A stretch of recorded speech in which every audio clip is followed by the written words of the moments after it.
Good afternoon. Hi. Right, it's the LGBT History Month, which takes place every February across the UK. The 2024 theme celebrates LGBT plus people's contribution to the field of medicine and healthcare, both historically and today. Tell us, who are you? What's your story? And what's your pronoun? Okay, so my name's Matthew Carlile. I'm the Dean of Education. So I'm responsible for training all of the teaching staff here at GBS. My pronouns are he, him, or they. Thank you so much. Thank you. Thank you for being here today, Dr. Matthew. We are celebrating LGBT Month here at GBS, and it's a great opportunity for everyone here at GBS. Let's start our conversation around that theme.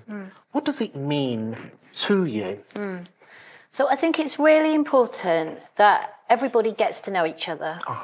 And that no identity is stigmatised.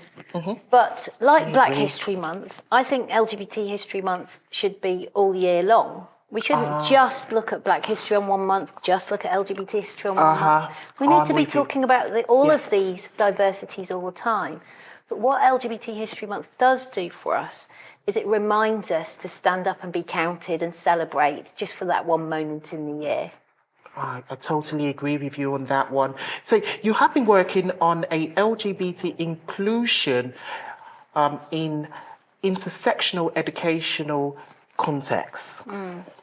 Please tell us, what does it mean to be culturally competent as an educator?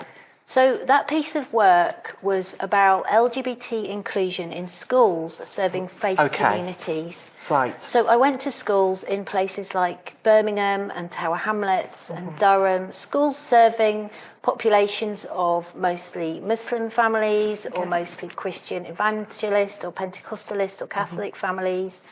And I talked to the staff and the students about what it means to be LGBT inclusive in schools serving faith communities.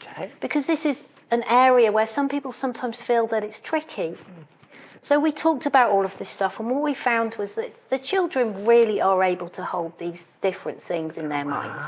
And they really lead the way for the educators and the parents. But what it really comes down to is that for people of faith, it's really useful to lean into the idea that basically only God can judge. And we should all love our neighbours. Agree. So to answer your question about cultural competence, as an educator in that environment, what you're trying to do is be compassionate about where people of faith are coming from, where LGBT people are coming from, and not try and force some kind of false acceptance without really understanding where people are coming from. And it was only really through listening to lots and lots of people that we were able to arrive at an approach whereby teachers could support children and families to lean into some of the really great things about being of faith to be LGBT inclusive. So it's really all about respecting each other. All about respecting each other. Thank you so much. That moves to my next question. So what role do universities have in influencing equality in the wider communities outside their institution? So I think it's important for universities to understand themselves as part of the community. People around in the community work in that university building. So we've got campuses all over the place, Manchester, Birmingham, maybe that's something that I'd hope for the future, but London as well.